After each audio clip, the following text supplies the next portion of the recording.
తండ్రి కుమార పరిశుద్ధాత్మ నామములో మీ అందరికీ మరణాత జీవాహారము అనే అనుదిన ఆధ్యాత్మిక కార్యక్రమానికి ప్రేమతో మిమ్మల్ని ఆహ్వానించుచున్నాము. ఈరోజు వాక్యాన్ని బైబిల్ గ్రంథం నుంచి ధ్యానించుకుందాము. కీర్తనలు 66వ అధ్యాయము 18వ వచనం.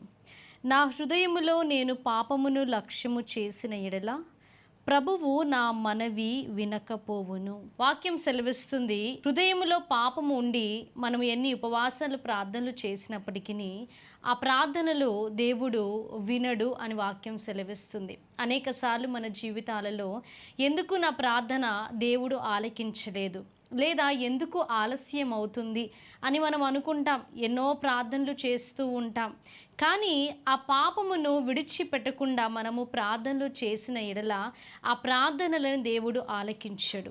రక్షింపనేరక ఆయన హస్తము కురచగా లేదు, విననేరక ఆయన చెవులు మందముగా లేవు అని వాక్యము సెలవిస్తుంది. ఆయన రక్షించే దేవుడు, మన ప్రార్థనలు ఆలకించే దేవుడు.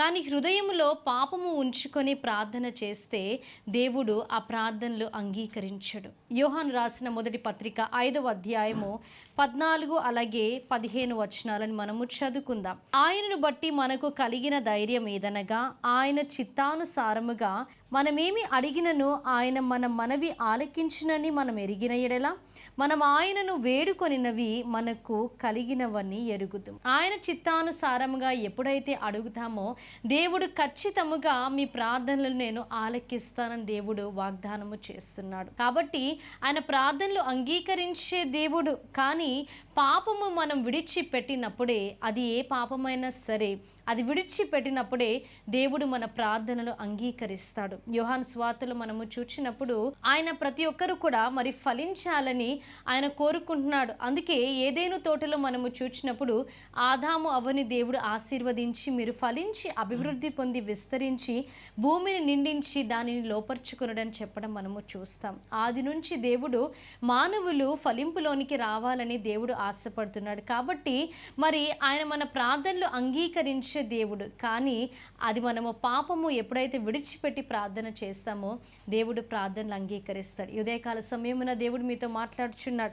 మరి ఎన్నో సంవత్సరాల నుంచి నేను ప్రార్థన చేస్తున్నాను కదా, నా ప్రార్థన ఇంకా అంగీకరించబడడం లేదంటే నీవు నీ హృదయంలో ఉన్న పాపమును విడిచిపెట్టి ప్రార్థన చేసినప్పుడు నిశ్చయముగా ఆయన నీ ప్రార్థనలు అంగీకరించి ఆయనను దీవించి ఆశీర్వదించి దేవుడై ఉన్నాడు. ఇటు వాక్యాన్ని దేవుడు మీ హృదయములో దీవించి ఆశీర్వదించునుగాక.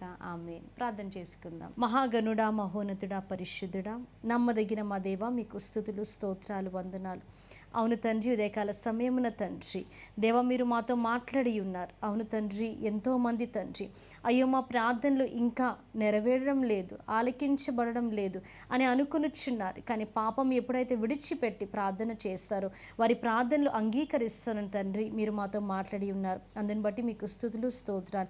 మీరు వాక్యాన్ని ప్రతి ఒక్కరి హృదయంలో మీరు భద్రపరిచి దీవించి ఆశీర్వదించండి.